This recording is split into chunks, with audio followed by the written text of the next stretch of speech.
En finir avec les discriminations envers les personnes en situation de handicap par le biais de sensibilisation et de rencontres. On va le voir auprès de qui et sous quelle forme. Sébastien Alix, bonjour Sébastien. Bonjour. Vous êtes le président de SOS Handicap. Depuis maintenant pas mal de temps, presque 2 ans, vous vous activez justement à lutter contre les clichés, les tabous. À qui vous adressez-vous? Qu'est-ce que vous faites? Donc nous on s'adresse aux jeunes du coup qui sont dans les lycées, les collèges, les centres de formation et les facs par exemple aussi.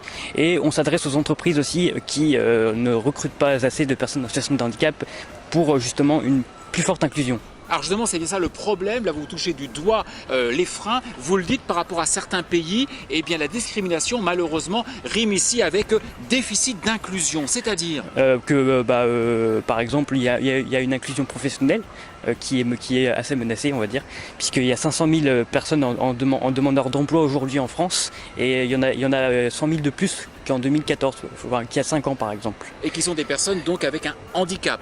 Oui, c'est ça.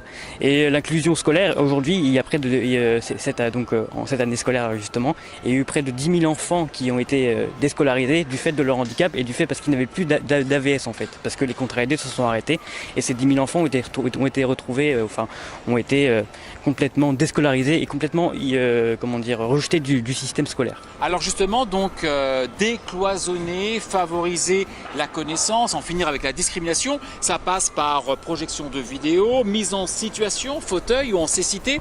D'autant plus que quelquefois, et il faut vraiment en témoigner Sébastien, vous avez quand même des personnes qui ont une très forte appréhension à votre venue. Oui, par exemple dans un lycée, on avait une jeune fille du coup qui avait beaucoup d'appréhension sur notre venue, et du coup après la sensibilisation justement, on fait voir et on parle avec les lycéens, elle a dit oui, ça m'a complètement fait changer mon regard et j'avais plus eu d'appréhension parce que justement vous étiez à l'aise, et donc du coup ça m'a permis d'être moins dans le stress en gros.